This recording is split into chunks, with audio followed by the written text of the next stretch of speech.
अस्सलाम वालेकुम नाज़रीन, प्रोग्राम कलमकार के साथ आपकी मेज़बान निसा अहमद हाज़िर खिदमत है। नाज़रीन, जैसे कि मैं अपने प्रोग्राम का आगाज़ हमेशा किसी मशहूर शख्सियत के कॉल से करती हूँ, तो मैं आज के प्रोग्राम का आगाज़ अशफाक अहमद के कॉल से करना चाहूँगी। वो कहते हैं कि अक्सर लोग अपनी गुफ्तगू से अगर गीबत, बहतान और तहमतें निकाल दें तो बाकी सिर्फ खामोशी रह जाती है, और खामोशी एक बहुत बड़ी इबादत है। तो ये बड़े लोगों की बड़ी बातें होती हैं। इल्मी शख्सियात अपनी बातें पीछे छोड़ जाती हैं, लेकिन उनके अल्फाज जिंदा रह जाते हैं।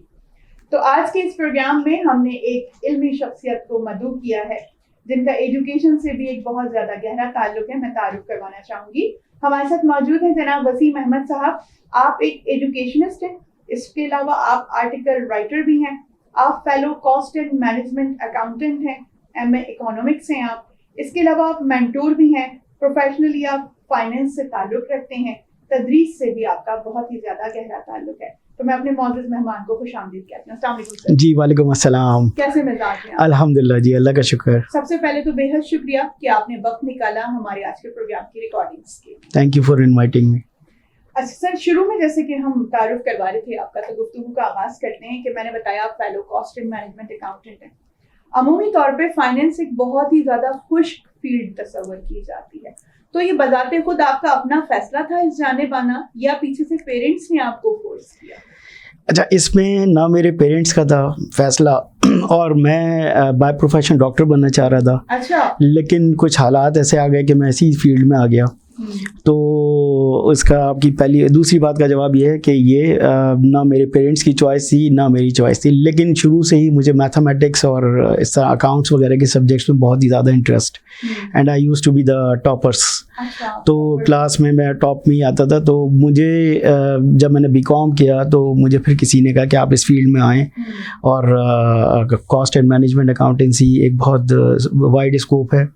तो मैंने इधर से फिर स्टार्ट लिया, और बेसिकली ये जो परसेप्शन है फाइनेंस के बारे में कि बहुत खुश्क फील्ड है, ऐसा बिल्कुल भी नहीं है। अच्छा, नहीं ये है। बड़ी मज़ेदार फील्ड है। मतलब नंबर्स बोल रहे होते हैं, आपसे बातें कर रहे होते हैं, और जब आप नंबर्स को देख रहे होते हैं, रिव्यू कर रहे होते हैं, और जब आप रिसर्च कर रहे होते हैं तो बड़ा मज़ा आता है। और ये नहीं लगता कि आप सिर्फ 9 या 10 आपके जो है वो डिजिट्स हैं और आप उन्हीं में घूम रहे हैं, बल्कि ऐसा लगता है कि ये कोई लोग हैं जिनसे आप बातें कर रहे होते हैं। क्या बात है जनाब। मतलब मैं तो सर जब तक मैं स्टूडेंट रही हूँ तो मैथ्स से मुझे बड़ी चिढ़ थी। मैथ्स सिर्फ मुझे वही पसंद आता था जो मुझे समझ में आ जाए, जो समझ में नहीं आता था वो मुझे बिल्कुल भी पसंद नहीं होता था, और मार्क्स भी मेरे सबसे कम उसी में आते थे। अच्छा, जैसे कि हमने बात की कि आप कॉस्ट एंड मैनेजमेंट अकाउंटेंट हैं, तो तकरीबन प्रोफेशनली परफॉर्म करते हुए कितना अर्सा? मुझे मैंने क्वालिफाई किया था 2002-2003 में, और उससे पहले से ही मैं फाइनेंस फील्ड से हूँ, लेकिन बीइंग मेंबर ऑफ ICMAP मुझे तकरीबन 20 साल हो गए। और उसमें मैं पाकिस्तान में भी और कुछ दूसरे ममालिक में भी मैं सर्व कर चुका हूँ। तो तकरीबन इंस्टीट्यूट से तो 1995 से मेरा साथ है इंस्टीट्यूट का और मेरा, और उसके अलावा जो एज ए मेंबर है वो मैंने 2002 में से मैं इंस्टीट्यूट के साथ प्रॉपर वापस। अच्छा, अभी आपने तस्करा किया कि आपको पाकिस्तान से बाहर भी काम करने का मौका मिला है। आप लिखते भी हैं फाइनेंस के हवाले से, तदरीस के शोबे से भी वापस आए, तो हमारी साथ उस मौजूदात पे भी आएंगे। क्या फ़र्क आपने महसूस किया यहाँ के इदारों में काम होते हुए देखकर, यहाँ के एम्प्लॉइज़, और बाहर जब आपने सर्व किया तो आपको क्या फ़र्क वाज़े महसूस किया? देखिए, एक पॉजिटिव फ़र्क है और एक नेगेटिव फ़र्क है। पॉजिटिव फ़र्क ये है कि यहाँ के लोग ज़्यादा मेहनती हैं, यहाँ आपको ज़्यादा काम करना पड़ता है, यहाँ लर्निंग अपॉर्चुनिटीज़ आपको बहुत ज़्यादा मिलती हैं। उसकी वजह ये कि यहाँ पे बहुत सारे डिफरेंट डिपार्टमेंट्स हैं, बहुत सारे आपके लीगल जिनको आपको रिपोर्ट करना होता है।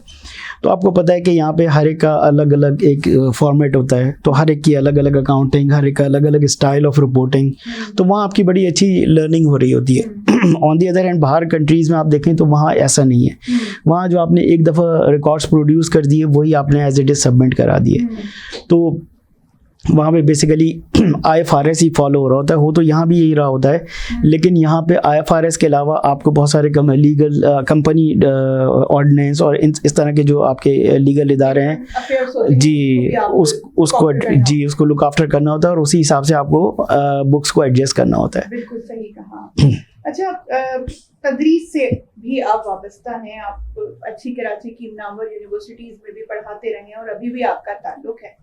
तो जब आप खुद एक तालिब इल्म हुआ करते थे सर, और इस वक्त आप बताते खुद एक उस्ताद की शक्ल में सामने हैं, तो उस दौर में और आज के दौर में आपको क्या वाज़ेह फ़र्क नज़र आता है? देखें, इसमें भी दो वाज़ेह फ़र्क हैं। एक तो उस वक्त जब हम स्टूडेंट होते थे तो टीचर हमारे लिए एक लाइक फादर फिगर एक होता था, और बहुत ज़्यादा हम एक्सट्रीम किस्म की रिस्पेक्ट करते थे और बहुत ज़्यादा एक उनसे आप समझ लें एहतराम का रिश्ता था। आजकल थोड़ा सा क्योंकि ज़माना भी चेंज हो गया है और लोग भी थोड़ा सा चेंज हो गए हैं, तो आजकल आपको उनके साथ एज ए फ्रेंड रहना पड़ता है। अगर आप वही एक्सपेक्ट करें कि मैं अपने टीचर की इज़्ज़त करता था, इज़्ज़त तो खैर अभी भी करते हैं स्टूडेंट्स, लेकिन जैसे मैं एहतराम करता था या एक मैं फादर फिगर समझता था, तो अगर मैं उस इमेज में जाके अपने स्टूडेंट्स के सामने जाऊँ तो मुश्किल है कि मुझे एक्सेप्ट किया जाए। तो अगर आप एज ए फ्रेंड और एज ए उनके साथ उन्हीं के मिजाज में आप उनको पढ़ाने की कोशिश करें, तो न सिर्फ ये कि एक अच्छा कम्युनिकेशन हो जाता है, बल्कि वो आपसे अटैच भी हो जाता है, क्योंकि टीचिंग एक आर्ट है। टीचिंग में आपको ज़रूरी नहीं कि आप बहुत अच्छे नॉलेज आपको है किसी सब्जेक्ट के बारे में तो आप अच्छा डिलीवर कर सकते हैं। उसके लिए ज़रूरी है कि आपको टीचिंग आर्ट्स आने चाहिए, आपको स्टूडेंट की साइकी समझना होना चाहिए, जो कि मैं मेंटरशिप वगैरह में काफ़ी मैंने लर्निंग की है इस तरफ, तो वो मैं अपना टूल इस्तेमाल करता हूँ, तो बड़े अच्छे मेरे और अपने स्टूडेंट्स के दरमियान रिलेशंस रहते हैं। अच्छा, हम जब जिस वक्त पढ़ते थे खुद सर तालिब इल्म के ज़माने में थे, तो मेरे ख्याल में अगर हमें 5 सब्जेक्ट पढ़ाने के 5 असातिज़ा मिलते थे तो उसमें से कोई एक हमारा फेवरेट होता था, क्योंकि डिलीवरी का जो फन है वो हर किसी के पास नहीं होता, और हर बंदा खड़े होकर पढ़ा नहीं सकता, हर शख्स उस्ताद नहीं हो सकता। उस्ताद बनने के लिए और दिल में जगह बनाने के लिए आपको एक बहुत मुश्किल मरहले से गुजरना पड़ता है। अच्छा, कहा जाता है अमूमी तौर पर कि जो C और D ग्रेड वाले स्टूडेंट्स होते हैं वो नॉर्मल जब उस्ताद के लेवल पे आते हैं तो वो बहुत अच्छा परफॉर्म करते हैं। ऐसा क्यों होता है? ऐसा इसलिए होता है कि वो क्योंकि इनमें से ज़्यादातर स्टूडेंट्स वो होते हैं जिनको सही तरह से गाइडेंस नहीं मिली होती। देखिए, एक ट्रिगर पॉइंट होता है हर स्टूडेंट का, आपको अगर वो ट्रिगर पॉइंट आप उसको प्रेस कर दें तो वो स्टूडेंट जो है वो D ग्रेड से जो है वो एक जीनियस बन जाता है। तो अभी मैंने एक वीडियो भी इसी टॉपिक पे बनाई है, काफ़ी स्टूडेंट्स की फरमाइश थी कि सर हम पढ़ नहीं पाते, तो हम कंसंट्रेट नहीं कर पाते, तो आप थोड़ा सा बताएं। तो उसमें होता ये है कि एक ट्रिगर पॉइंट होता है, अगर बीइंग टीचर या बीइंग मेंटर आप वो ट्रिगर पॉइंट दबा दें उस स्टूडेंट का, तो वो फिर वो जो है ना आगे ऊपर आ जाता है।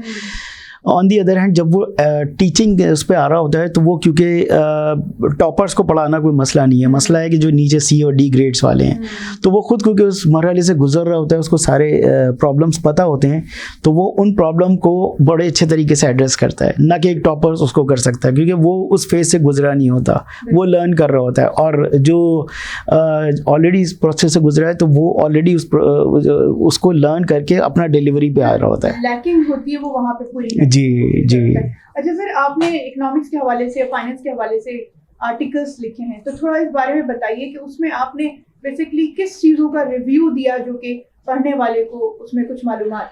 देखिए, मैंने काफ़ी आर्टिकल्स लिखे हैं और मैं डिस्कशन भी करता रहता हूँ। अभी रिसेंटली मेरा कुछ मैंने एक आर्टिकल लिखा था कि how SME industries can perform in Pakistan in a better वे।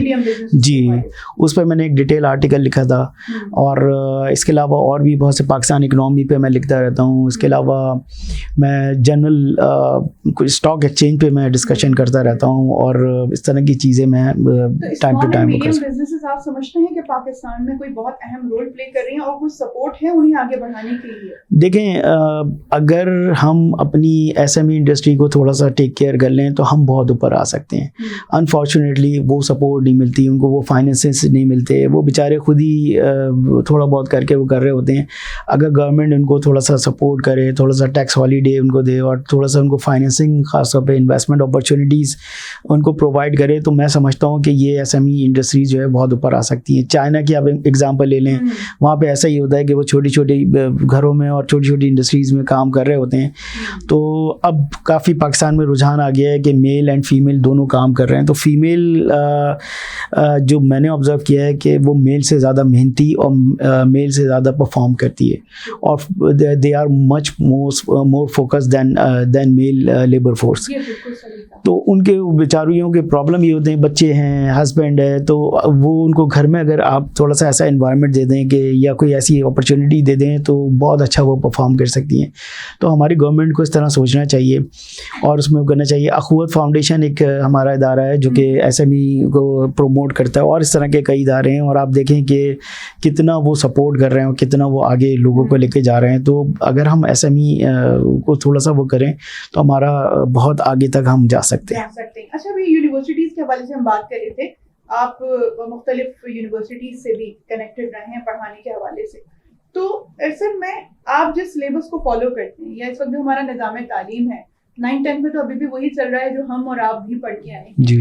तो दुनिया तो आगे की जानिब कहाँ से कहाँ पहुँच रही है, तो ये तब्दीली कब आएगी? देखें, यहाँ भी दो सिलेबस चल रहे हैं, दो मुख्तलिफ स्ट्रीम चल रही हैं, एक प्राइवेट स्कूल्स और एक जो हम गवर्नमेंट स्कूल्स होते हैं। तो गवर्नमेंट स्कूल्स में अनफॉर्चुनेटली हम अभी तक वही चीज़ें पढ़ रहे हैं जो मैंने पढ़ी थी, और आजकल के जो बच्चे पढ़ रहे हैं वो भी वही पढ़ रहे हैं। लेकिन जो प्राइवेट स्कूल्स हैं वो बहुत आगे हैं, तो एक बहुत बड़ा गैप है दोनों के बीच में। तो ये गैप जो है, ये गैप इसी आज आगे तक रहता है, और आगे जाके जो बेचारा गवर्नमेंट स्कूल का होता है वो आगे जाके उनको कम्पीट नहीं कर पाता, और अपॉर्चुनिटीज़ के लिए ऑटोमेटिकली कम हो जाती हैं। तो इसमें भी हमारी गवर्नमेंट को चाहिए कि लेटेस्ट टेक्नोलॉजीज़ लेके आएँ, IT सेक्टर को लेके आएँ, वो दकियानूसी जो पुराने ज़माने की चीज़ें हैं उसको ख़त्म करें, कंप्यूटर्स पे एग्ज़ाम लें, इस तरह की चीज़ें करें। और आजकल का बच्चा, मैं आपको बता रहा हूँ, इतना हमारा पाकिस्तान के जो बच्चे हैं IT सेक्टर में इतना उनका इंटरेस्ट है कि अगर उनको थोड़ा सा शफकत का हाथ रखा जाए, सपोर्टिव हैंड दिया जाए, तो बहुत आगे जा सकते हैं। अच्छा, ये एक तस्वुर पाया जाता है वसीम साहब, जैसे कि मैंने भी एक गवर्नमेंट स्कूल से ही पढ़ा है, तो ये कहाँ का कानून हुआ कि उस लेवल का स्टूडेंट कहीं बहुत आगे तक नहीं जा सकता? मतलब तालीम कोई सहूलियात की तो आदि नहीं होती कि जी आपकी बड़ी खूबसूरत बिल्डिंग है, आप वहाँ से पढ़ के निकले हैं तो ही आप कुछ किसी जगह पहुँच सकते हैं। हम तो इस वक्त भी बहुत सारे लोग देखते हैं जो गवर्नमेंट स्कूल से पढ़ के निकले और कहाँ परफॉर्म कर रहे हैं। तो ये दो मुख्तलिफ किस्म के जो एजुकेशन सिस्टम इस वक्त डिस्ट्रीब्यूशन में आए हुए हैं, तो क्या ये एहसास कमतरी का शिकार आजकल के जो तालिब इल्म हैं उनको नहीं करते होंगे? उस ज़माने में तो शायद इतना कॉन्सेप्ट नहीं था, सब बराबर ही होते थे, लेकिन आज की डिस्ट्रीब्यूशन मुझे लगता है कि आपके जहनों पे बड़ा फ़र्क डालती है। जी बिल्कुल ऐसा ही है। जिस तरह आपने कहा कि मैं गवर्नमेंट स्कूल से पढ़ी हूँ, मैं भी गवर्नमेंट स्कूल से ही पढ़ा हूँ, और मैंने बड़ा इस गैप को भरने के लिए शुरू से ही मैंने बड़ा हार्ड वर्क किया, बड़ी एफ़र्ट्स किए हैं, और कभी कभी मैं शर्मिंदा भी हो जाता था कि मैं नहीं जा पा रहा, एक एहसास कमतरी का जैसा आप कहती हैं। तो ये उस वक्त भी किसी हद तक था, लेकिन उस वक्त फिर भी एक इन्वायरमेंट ऐसा था कि आप जो है बड़े अच्छे तरीके से आप ऊपर आ सकते हैं। आजकल के दौर में वही बात कि एक ये एहसास कमतरी का तो शिकार है, लेकिन बहुत सारी चीज़ें अब यूट्यूब पे आ गई हैं। मेरे ख्याल से यूट्यूब आपका सबसे बड़ा उस्ताद है आजकल, और बीइंग यूट्यूब अगर आप उसको एज ए टीचर इस्तेमाल करें तो आप हर चीज़ लर्निंग कर लेते हैं। हमारे दौर में ये होता था कोई एक स्किल्स लेनी है, कोई डेवलपमेंट करनी है अपने करियर की, तो आपको एक हैंडसम अमाउंट फ़ी पे करना होता था और फिर जाके आप उसको स्टार्ट करते थे। लेकिन अब ऐसा नहीं है। अब आप यूट्यूब पे जाएं, आप देखें, वीडियो देखें और आप उसमें लर्निंग कर लें। और आपको अगर एक लैपटॉप है तो IT की फील्ड है या अकाउंट्स की फील्ड है या कोई सी भी फील्ड है, आप उसमें बड़ा अच्छा लर्न कर सकते हैं। और आजकल AI वगैरह जो आ गए हैं, तो अब तो दुनिया ही आपके हाथ में आ गई है और ये सारी चीज़ें बड़ा आसान हो गया। आप खुद का भी एक YouTube चैनल चलाते हैं बाकायदा तौर पे, उसका क्या मकसद है, क्या पर्पस है? यूथ तक आप कौन सा मैसेज पहुंचाना चाह रहे हैं, उसके ज़रिए क्या तालीम दे रहे हैं? देखिए, मैं जो लास्ट एक पाकिस्तान के one of the biggest institute of finance industry में था, तो मेरे पास बहुत सारे स्टूडेंट्स आते थे और वो टिप्स मांगते थे, एडवाइस करते थे।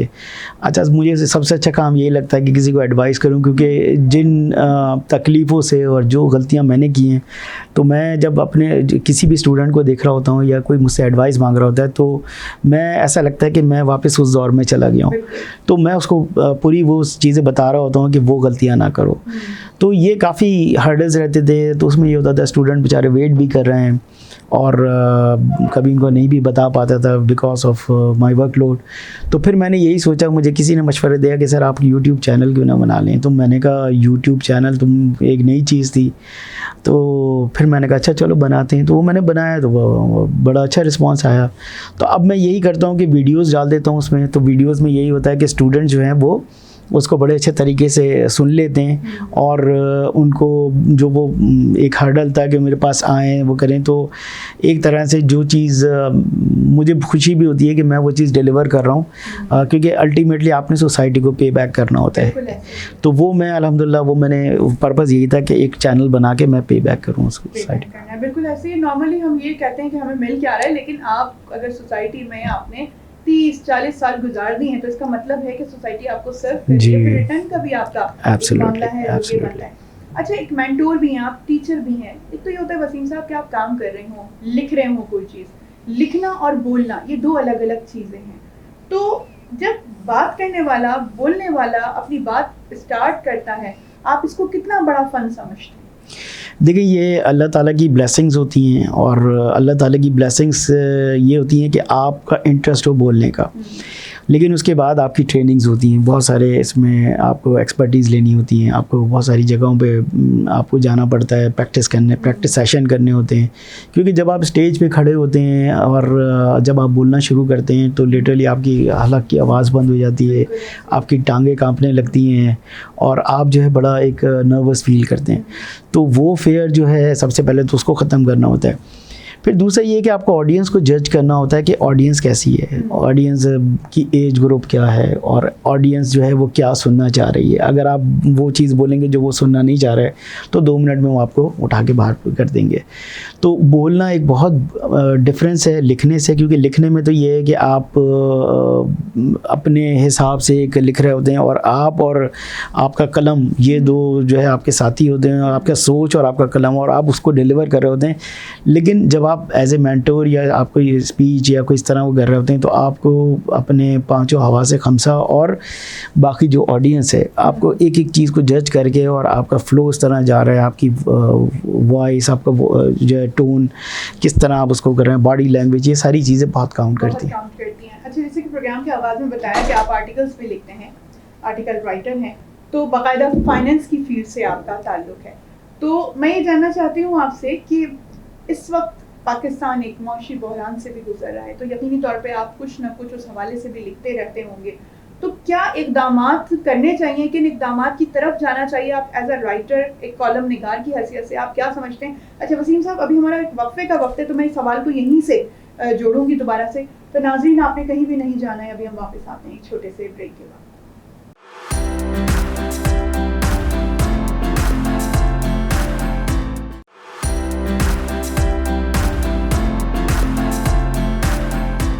वेलकम बैक नाज़रीन, हम वापस आ चुके हैं और गुफ्तगू का सिलसिला हम वहीं से जोड़ेंगे जहां से हमने मुनक़ता किया था।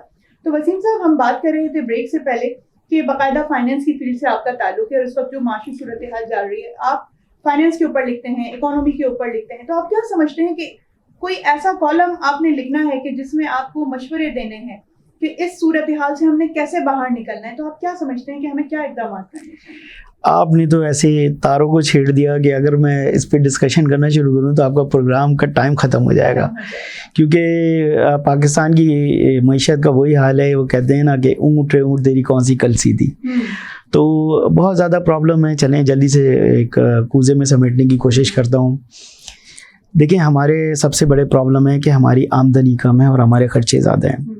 और किसी भी मुल्क की आमदनी होती है उसके टैक्स के कलेक्शन, और अनफॉर्चुनेटली हमारी कौम टैक्स देना नहीं चाहती। तो दूसरी बात ये है कि गवर्नमेंट के जो इक़दाम हैं वो यही हैं कि वो उसने एक मखसूस तबका जो कि आपके शिकंजे में आ गया है उन पे ही टैक्स के रेट्स बढ़ाती रहती हैं। तो ये सबसे बड़ा हमारा अलमिया है। अगर हमें थोड़ी सी आमदनी बढ़ानी है तो हमें नए एवेन्यू खोलने होंगे, और मुख्तलिफ टैक्स हमें लगाने होंगे नए लोगों पे। उसमें इस तरह जाहिर सी बात है, एक हमारा जो FBI एक इदारा है उसका भी एक परसेप्शन का भी वो आ जाता है, तो FBI को एक अपना परसेप्शन चेंज करना पड़ेगा ताकि लोग आपसे खौफजदा ना हो, बल्कि आप उनको एज ए फ्रेंड उनको इनवाइट करें कि जी आप टैक्स पे कर रहे हैं, हम आपको तंग नहीं करेंगे। एक तो ये चीज़ हो गई। फिर दूसरा ये कि आपको आजकल जो आप सुन रही हैं कि डॉलर मुसलसल ऊपर जा रहा है, तो उसकी वजह ये है कि हमारे मुल्क में डॉलर है नहीं और हमारी स्पेंडिंग ज़्यादा है, यानी हमारी एक्सपोर्ट बहुत कम है और हमारी इंपोर्ट ज़्यादा है। तो हमें तमाम इंपोर्ट को ख़त्म करके और हमें जो बहुत ही ज़रूरत की चीज़ें, अनफॉर्चुनेटली हम पेट्रोल भी इंपोर्ट कर रहे होते हैं और ये सारी चीज़ें जो कि बहुत ज़रूरी हैं, तो हम वहाँ के फंस जाते हैं। तो हमें अपनी एक्सपोर्ट्स बढ़ानी होंगी और हमें अपनी इंपोर्ट्स को कम करना होगा। इंपोर्ट्स कम करने का सबसे अच्छा तरीका यही है कि आप इन्वेस्टमेंट लेके आएँ, फ़ॉरेन इन्वेस्टमेंट आएगी, वो यहाँ पे इन्वेस्ट करेंगे, तो वो अपने कारखाने लगाएंगे, तो हम यहीं से हम अपना जो इंपोर्ट चीज़ें कर रहे हैं वो हम यहीं पे बना पाएंगे, तो हमारा फॉरेन एक्सचेंज बचेगा। On the other and export बढ़ाने के भी बहुत सारे एवेन्यूज़ हैं। एक तो यही जो आप इंपोर्ट कर रहे हैं, जब आप बहुत सारी चीज़ें बनाएंगे तो एक्सपोर्ट में आप इसको कन्वर्ट कर लेंगे। और दूसरी चीज़ ये कि आजकल IT का बूम आया हुआ है, तो अगर आप IT सेक्टर पे थोड़ा तवज्जो दें। एक मैं मिसाल देता हूँ कि इंडिया में आप देख लें कि कितने यूट्यूबर्स हैं, वो गांव-गांव में बैठे-बैठे जो है वो पैसे कमा रहे हैं, डॉलर्स कमा रहे हैं, और डॉलर्स उनके कंट्री में आते हैं और फिर वो स्पेंडिंग कर रहे होते हैं।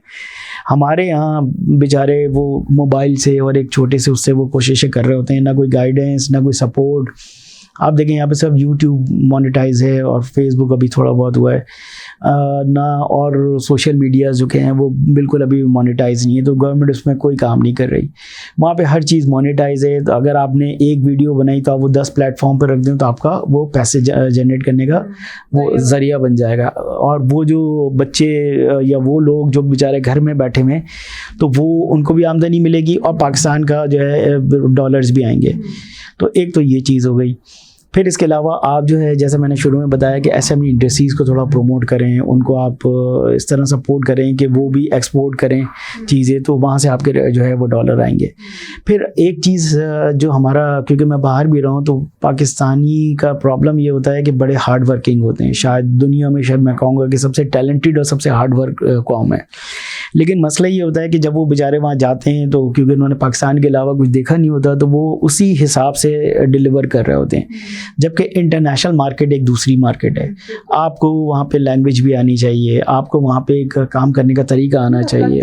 जी जी, एब्सोल्युटली जी, बिल्कुल। तो ये सारी चीज़ें जो है, ये हम अगर पॉलिश करें अपने वर्कफोर्स को, तो वहाँ जाके हम बहुत अच्छा डिलीवर कर सकते हैं। तो वो जो धक्के खा के 10 में से 8 लोग वापस आ जाते हैं और 2 लोग जो धक्के दे दे के सीख रहे होते हैं, तो वो चीज़ हमारी बहुत ज़्यादा एक पॉजिटिव उसमें जा सकती है। और जब डेफिनेटली लोग आपके बाहर होंगे तो वो रेमिटेंस भेजेंगे, तो फिर आपके एक्सपोर्ट्स बढ़ेंगी।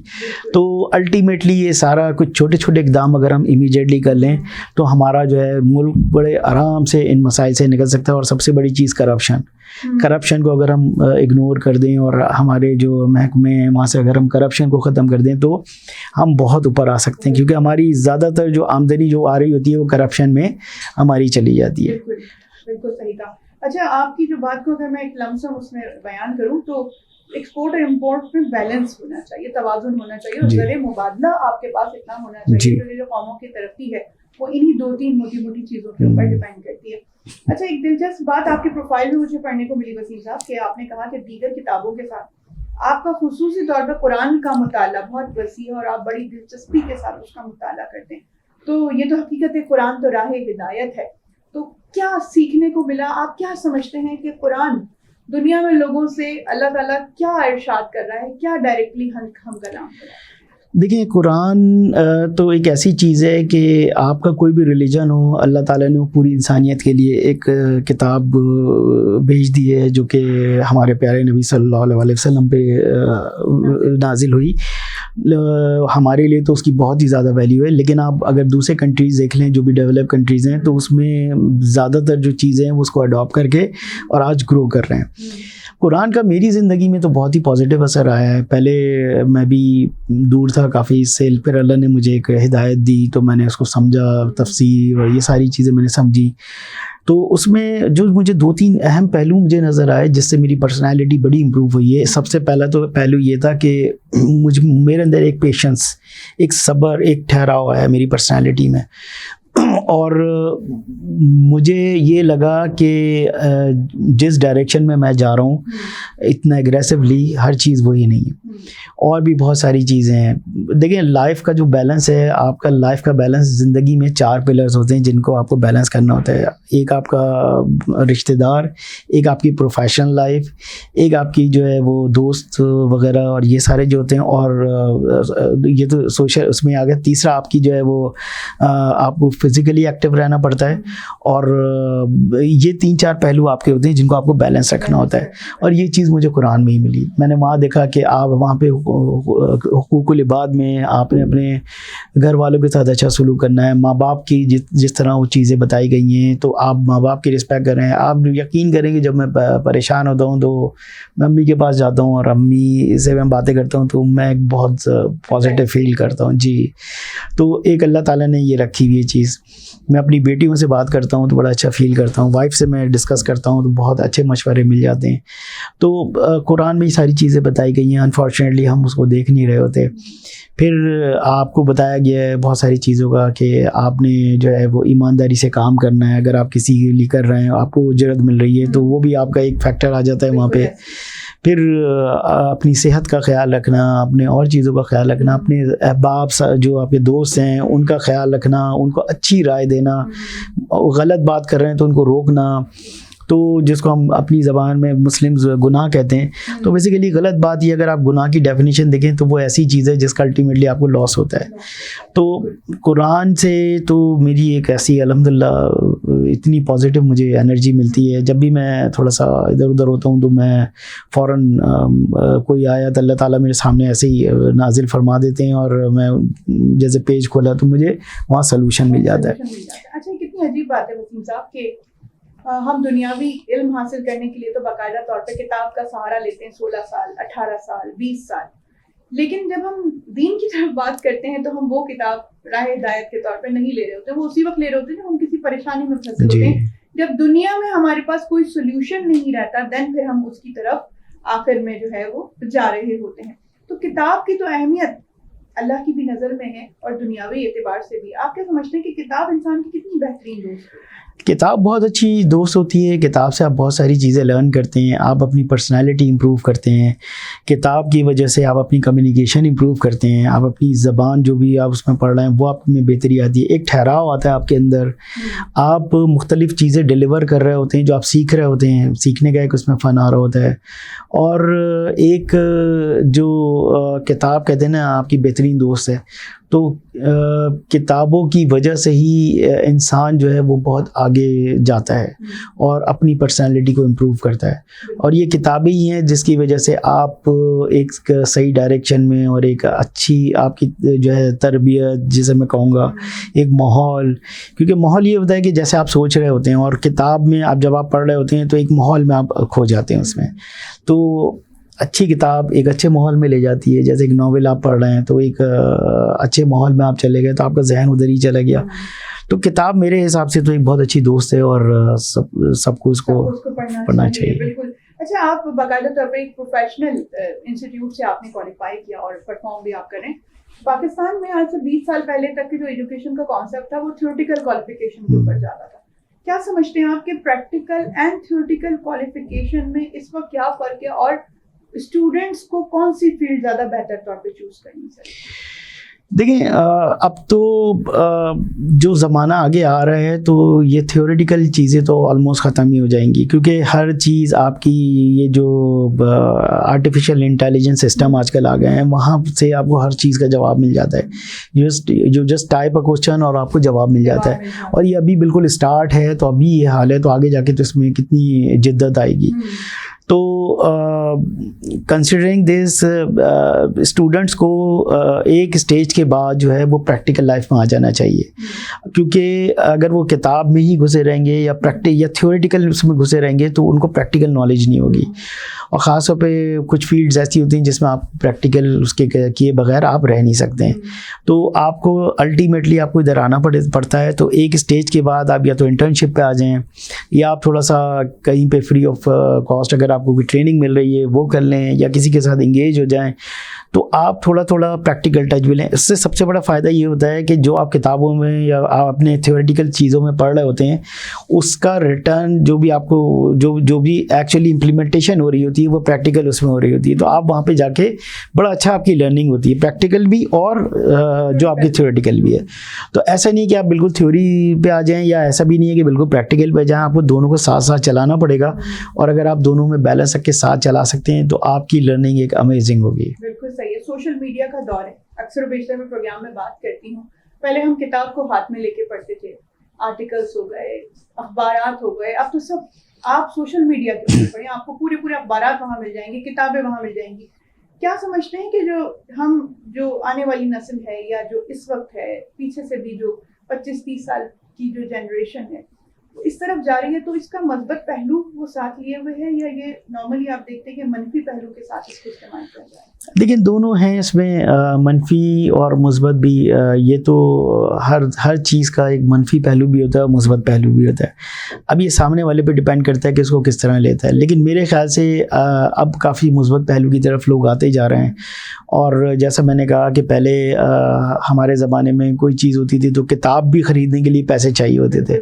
अब हर चीज़ आपको इंटरनेट पे मिल जाती है। आपके पास एक इंटरनेट कनेक्शन होना चाहिए और एक आपका स्मार्ट मोबाइल होना चाहिए, तो आप उस पर सुन लें। और इवन आपको पढ़ने की भी ज़रूरत नहीं। अगर आपकी इंग्लिश कोई लैंग्वेज का मसला है, एक आपको समझ नहीं आती, तो आप लेक्चर्स होते हैं ये यूट्यूब पे और बहुत सारी जगहों पे आप उस पर सुन लें।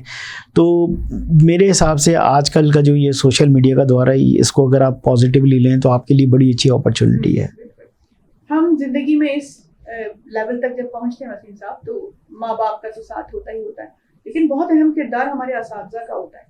कौन से ऐसे असातिज़ा कराम हैं कि जिन्होंने आपको पॉलिश किया, जो अभी तक आपको याद हैं, जिनकी शख्सियत से आप मुतासर हैं, आपको ऐसा लगता है कि आपकी शख्सियत को बनाने में, निखारने में उनका बहुत अहम किरदार है? मेरी लाइफ में अल्लाह ने ऐसा करम किया है कि कई लोग आए मेरे लाइफ में और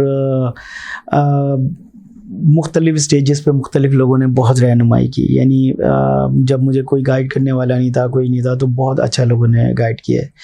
जब मैं स्टूडेंट था तो उस वक्त एक साहब थे, ज़फ़र सुबानी साहब, ICAP से वो प्रेसिडेंट भी रह चुके हैं, बड़े अच्छे वो थे। तो वो मेरे मेंटोर आप कह लें। तो बहुत मैं उनको वो करता था, लाइक करता था। वो मुझे यही कहते थे, बेटा तुम बहुत आगे जाओगे, और एक शुरू से ही मोटिवेट करना। फिर ड्यूरिंग द स्टडीज़ बहुत सारे टीचर्स आए, प्रैक्टिकल लाइफ में बहुत सारे मेरे बॉसेस आए जिन्होंने मुझे गाइड किया, और इसके अलावा कुछ दोस्त अहबाब ऐसे जिन्होंने कहा नहीं तुम बहुत आगे जाओगे, तुम वो करोगे। क्योंकि देखें, आपको अगर कोई कंधे पे थपकी देने वाला हो तो आप बहुत आगे जा सकते हैं। तो अल्लाह ने का बड़ा करम है कि मेरे दौर में और अभी तक भी मुझे बहुत सारे ऐसे लोग मिल रहे हैं जो मुझे गाइड करते हैं, मुझे सपोर्ट करते हैं। और मैं एक ऐसे स्टेज पे जहाँ पे मैं गिर रहा होता हूँ तो मुझे संभालने के लिए खड़े होते हैं। ये ब्लेसिंग है वसीम साहब कि आपके पास ऐसे लोग मिले हैं कि जिन्होंने ज़िंदगी में आपको आगे बढ़ाने में मदद की हो। और क्योंकि दुनिया में इस वक्त इतना अफरा तफरी का वक्त है कि आपको अपनी ही खबर नहीं होती, लेकिन अगर आपके अतराफ में कुछ चंद लोग ऐसे हैं तो आपके लिए ब्लेसिंग्स हैं जी। तो गुफ्तगू यहीं से जोड़ते हैं, वक्फे का वक्त है। तो नाज़रीन, आपने कहीं भी नहीं जाना है, अभी हम वापस आते हैं छोटे से ब्रेक के बाद।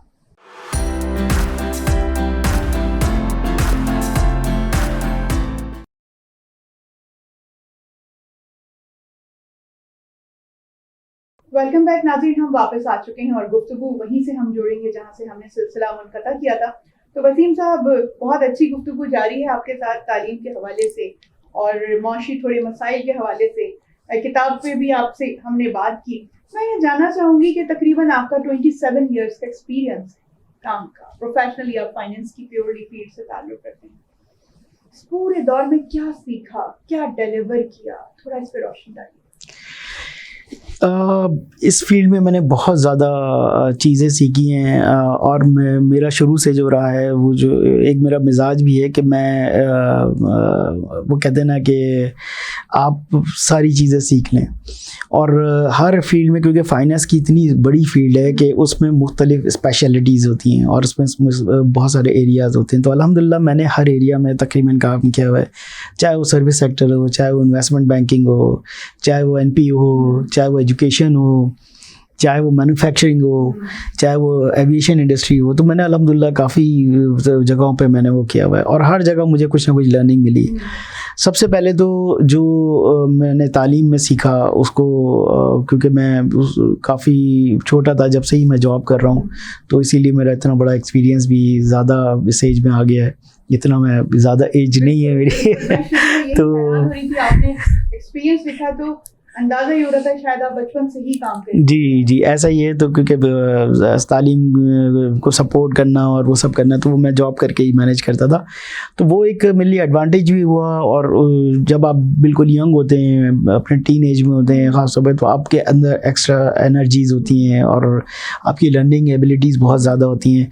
तो सबसे पहले तो मैंने लर्न करा, अपनी अकाउंटिंग की फील्ड में लर्न करा, फिर मैंने मुख्तलिफ सेक्टर्स में गया और मैंने ERP इम्प्लीमेंटेशन बहुत जगह की। मैंने इसके अलावा रिपोर्टिंग पे बड़ा काम किया। मैंने कंपनी के स्ट्रक्चर सेटअप किए, ज़ीरो बिल्कुल कंपनी थी और स्टार्टिंग सेटअप्स करने थे।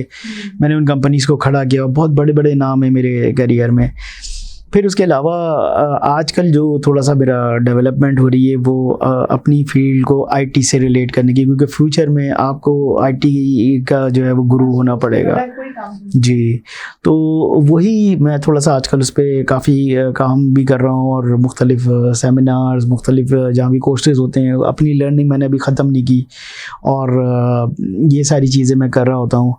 तो अल्हम्दुलिल्लाह इस वक्त 27 साल में मैंने बहुत अच्छी अचीवमेंट की है और पूरी सेटअप्स बनाए हैं। IT रिलेटेड जो अकाउंटिंग होती है उसमें मैं लेके आया हूँ। इसके अलावा रिपोर्टिंग्स, इसके अलावा टैक्सेशन, गवर्नमेंट की जो आपकी रिपोर्टिंग्स होती है, चाहे वो पाकिस्तान में हो चाहे वो बाहर कंट्रीज़ में हो, तो मैंने अल्हम्दुलिल्लाह काफ़ी उसमें अचीवमेंट्स किए। 27 साल का एक आपका वसी तजर्बा है माशाल्लाह। और यकीनी तौर पर फिर जब इंसान आहिस्ता से तजर्बा हासिल करता है तो सर ज़िंदगी में बहुत कुछ सीखने को मिलता है जी। अच्छा, अमूमी तौर पर हम ये समझते हैं कि सिर्फ उस्तादी सिखाता है। जब आप किसी ऑर्गेनाइजेशन में से काम कर रहे होते हैं तो आपके बहुत सारे ऐसे बॉसेस भी होते हैं जो आपको ज़िंदगी के इतने बेहतरीन तजर्बे देते हैं। अच्छा, मैं ये बात कहती हूँ कि बहुत सारे लोग मुख्तलिफ ऑर्गेनाइजेशंस को जंप करके डिफरेंट जगहों पे जाते हैं। मैं कहती हूँ कि लोग ऑर्गेनाइजेशन की वजह से नहीं छोड़ते हैं, अपने बॉसेस की वजह से छोड़ते हैं। और जो लंबे ड्यूरेशन की जगह पे होते हैं तो वो अपने बॉसेस की ही वजह से वहाँ पे टिके हुए होते हैं। तो यकीनी तौर पे आपको भी इस तरह से काम करने का मौका बहुत सारे लोगों के साथ मिला होगा। अच्छा, बच्चे यकीनी तौर पे आपके इस वक्त एजुकेशन हासिल कर रहे हैं, कहाँ देखते हैं उन्हें? आप क्या समझते हैं जो इस वक्त का जो माहौल चल रहा है, बड़े तहफ़्फ़ुज़ात होते हैं इस दौर के पेरेंट्स के। इससे पहले कि हम अपने दौर की बात करते हैं सर, तो उसमें तो ना मोबाइल था, टीवी पे 2-3 चैनल्स आते थे, वो भी टाइम मखसूस था, वो भी देखने की इजाज़त नहीं थी, इतने भारी भरकम सिलेबस भी नहीं होते थे। लेकिन आज का बच्चा तो भाई बहुत बुरी तरह इंगेज है, और कहाँ तक नज़र रखेंगे? आप क्या समझते हैं कि आप अपने बच्चों को क्या तहफ़्फ़ुज़ात देखना चाहते हैं और कहाँ तक पहुँचाना चाहते हैं? देखिए, जहाँ तक आप बात कर रही हैं कि तहफ़्फ़ुज़ात और बच्चों को किस तरह हम नज़र रख सकते हैं, तो देखिए वो तो एक पॉसिबल नहीं है आजकल कि एक बच्चे पे आप जितनी भी नज़र रख लें, तो अगर उसने बल्कि आप जितना उसको रिस्ट्रिक्ट करेंगे वो उतना ज़्यादा उसमें क्यूरियोसिटी बढ़ेगी और वो आगे जाएगा। तो एक तो तरीका यही है कि आप उसको अच्छा बुरा बता दें, आहिस्ता आहिस्ता बताना शुरू करें। हमारे पेरेंट्स और बच्चों में प्रॉब्लम ये होता है कि वो दोस्त नहीं होते, वो माँ बाप होते हैं और वो बच्चों को उसी तरह ट्रीट कर रहे होते हैं कि जी इनका कोई अभी छोटे हैं, इनको अभी सेंस नहीं है। और सबसे बड़ी गलती हम वहाँ कर रहे होते हैं, उनका सेंस हमारे बराबर होता है और वो इतने सेंसिटिव होते हैं कि अगर आप उनको सही तरीके से डायरेक्ट करें तो बड़ा अच्छा आप उनको गाइड कर सकते हैं। आप उनको अच्छा बुरा बता दें, आप बीइंग मुस्लिम आप उनको बता दें कि बेटा ये चीज़ें गलत हैं, ये चीज़ें ठीक हैं, थोड़ा सा इंगेज कर लें इधर, तो मेरे ख्याल से बच्चा जो है वो ऑटोमेटिकली उस तरफ से डाइवर्ट हो जाएगा और वो नहीं जाएगा। तरबियत कितना मायने रखती है उसी साथ? तरबियत बहुत ज़्यादा मायने रखती है। तरबियत ऐसी चीज़ है कि वो आपको तालीम से भी नहीं मिलेगी। तरबियत की वजह से आप के इखलाक, आपकी पर्सनैलिटी, आपका बिहेवियर, आपकी तमाम चीज़ें जो है बहुत ज़्यादा काउंट करती हैं। तो आजकल के माँ बाप को चाहिए कि इन बच्चों पे इन्वेस्ट करें, हर एज जहाँ तक भी वो चले जाएं, क्योंकि माँ बाप की जो गाइडेंस होती है वो हर वक्त बच्चों को ज़रूरी होती है। आज भी हम गाइडेंस ले रहे होते हैं अपने माँ बाप से, तो तरबियत का तो एक बहुत बड़ा इंपॉर्टेंट रोल है, और तरबियत के बगैर आप कुछ नहीं कर सकते। इंसान को कहते हैं कि उसकी सोच बनाती है या बिगाड़ती है। सोच कैसे बनती है वसीम साहब? सोच पे काम कैसे किया जा सकता है? सोच पे इसी एक तो तरबियत, जो आपने सवाल किया था कि तरबियत अगर आप अच्छी करेंगे तो सोच भी अच्छी होगी। फिर दूसरी बात ये कि जैसा माहौल होगा आपकी सोच भी वैसी होगी। अनफॉर्चुनेटली हमारा माहौल जो है वो बहुत नेगेटिव हो गया है और हम नेगेटिव चीज़ें ज़्यादा देख रहे होते हैं। तो कोशिश करें कि अपने बच्चों को और ख़ुद भी आप नेगेटिव माहौल से दूर रहें। जैसे आजकल न्यूज़ और ये सारी चीज़ें नेगेटिव आ रही होती हैं, तो कोशिश करें आप अपने आप को दूर ही रखें और पॉजिटिव चीज़ें देखें, तख्लीकी कामों में। जी, प्रोग्राम के आवाज़ में मैंने इकबाल खान साहब का एक जुमला कहा था कि अक्सर हमारी गुफ्तगू में सिर्फ गीबत होती है, बहतान होता है, बहुत सारी ऐसी चीज़ें होती है। जबकि आप भी माशाल्लाह साहिब इल्म हैं और हम भी तकरीबन इसी फील्ड से ताल्लुक़ रखते हैं, लेकिन ये बदकिस्मती है हमारी कि हमारी गुफ्तगू वाकई ज़्यादातर इसी के पैराए में रहती है, और अगर खामोशी इख्तियार की जाए तो फिर ये इससे बड़ी कोई इबादत नहीं है। आप क्या समझते हैं कि इन चीज़ों से बचा कैसे जा सकता है? इन चीज़ों से इसी तरह बचा जा सकता है कि आप ये सोचें कि आप जब ये बात करेंगे तो आप में एंजाइटी पैदा होगी। और जैसा कि मैंने कहा कि मैं कुरान से बहुत गाइडेंस लेता हूँ, तो ग़ीबत और ये चीज़ें कितना शदीद गुनाह कि एक भाई अपने भाई का गोश्त, मुर्दा भाई का गोश्त आप खा रहे हैं। तो अगर आप ये चीज़ ज़हन में रखें और आप थोड़ा सा माहौल आप अपना अच्छा रखें, ऐसे लोगों से बिल्कुल ना मिलें जो इस तरह के लोग हैं जो ग़ीबत करते हैं। आप पॉजिटिव लोगों के साथ मिलें और पॉजिटिव बातें करें, ताकि आपका जहन में आपकी पॉजिटिव एनर्जीज होंगी। नेगेटिव होंगे तो नेगेटिव एनर्जीज आप एब्जॉर्ब करेंगे, पॉजिटिव होंगे तो पॉजिटिव एनर्जीज आप एब्जॉर्ब करेंगे। प्रोग्राम के शुरू में आपने बात की, आपने कहा कि आपने बड़ी मेहनत की, आपने गवर्नमेंट स्कूल से पढ़ा, अपने आप को बनाने में आपने बड़ी शदीद मेहनत की। तो वाकई मेहनत में अज़मत कहा जाता है, मेहनत क्या वाकई एक वक्त में आके रंग लाती है? बाद दफ़ा मायूस हो जाते हैं। नहीं, ऐसा नहीं है, लाजमी रंग लाती है। उसकी टाइमिंग आगे पीछे हो सकती है, लेकिन वो रंग लाजमी लाती है। और आप हार्डवर्क करें, हार्डवर्क पे ऑफ करता है। और आप हार्डवर्क इसलिए ना करें कि आपको जो है इस पीरियड में इस चीज़ को पे ऑफ करेगा, बल्कि आप हार्डवर्क इसलिए करें कि ये आपकी पर्सनैलिटी को इम्प्रूव करेगा और कहीं ना कहीं इसका रिज़ल्ट आएगा। तो हो सकता है कि वो रिज़ल्ट ना आ रहा हो जो आप चाह रहे हैं, तो आपको इस तरह अपने आप को सोचना चाहिए और हार्डवर्क से पीछे नहीं हटना चाहिए कि आपने हमेशा वो आपको पे बैक करता है। मुख्तलिफ यूनिवर्सिटीज़ में भी आप पढ़ाते रहे, तो कहाँ आप अपनी खिदमत अंजाम दे चुके हैं तदरीस के हवाले से? तदरीस के हवाले से मेनली तो आजकल मैं institute of cost and management accountant के साथ इंगेज हूँ। इसके अलावा मैं ACCA पढ़ा चुका हूँ ताबानीज़ स्कूल में। इसके अलावा मैं ज़ैबिस में पढ़ा चुका हूँ, फेडरल उर्दू यूनिवर्सिटी में पढ़ा चुका हूँ, कराची यूनिवर्सिटी में पढ़ा चुका हूँ, और ऑनलाइन भी मैं टीचिंग वगैरह मैं करता रहता हूँ। इतना आपका तजर्बा है नौजवान तालिब इल्मों के साथ, तो सर हमारे प्रोग्राम का वक्त बस अब खत्म हुआ जाता है, बस चंद सेकंड्स रह गए। तो जाते जाते मैं कहना चाहूँगी, कुछ आप पैगाम देना चाहेंगे नौजवान नस्ल के लिए? देखिए, नौजवान नस्ल और स्टूडेंट्स के लिए एक मेरा सीधा पैगाम ये है कि आप अपनी ज़िंदगी के 5 साल दे दें। जो आपके 5 साल अभी हैं, आप उसमें पूरी जान लगा के मेहनत कर लें, और थोड़ा जो नेगेटिविटी चीज़ें हैं और टाइम ज़ाया करने वाली चीज़ें, आप बिल्कुल उसमें इन्वॉल्व ना हो। क्योंकि अगर मैं आपसे वादा करता हूँ कि अगर आपने अपने 5 साल अपने आप को दे दिए, तो बाकी ज़िंदगी में जो भी टाइम है वो आपको पे बैक करेगा। और न सिर्फ उससे ही कि आप अपनी और अपनी फ्यूचर जनरेशन, जो आपके बच्चे होंगे, उनको आप सुधार सकेंगे, बल्कि आप एक प्राउड फील करेंगे। तो ये थोड़े से 5 साल अगर आप अपने आप को दे देंगे तो आपके लिए ये पे बैक करेगा। बहुत शुक्रिया वसीम साहब आज प्रोग्राम में आने के लिए। और आखिर में जाते जाते वसीम साहब ने ये कहा पैगाम के तौर पे कि 5 साल कम अज कम तुलबा और तालबात को अपनी जिंदगी के एक अच्छे मसरफ के लिए खर्च करने चाहिए, क्योंकि अगर आपने स्टार्ट में मेहनत कर ली तो फिर बाद में आप एक अच्छा वक्त देखेंगे, जो अच्छा वक्त आपका मुंतजर होगा। तो अगले प्रोग्राम तक के लिए अपनी मेजबान निसा अहमद को इजाजत दीजिएगा। अपना बहुत ज्यादा ख्याल रखिएगा। अल्लाह नेगेबान।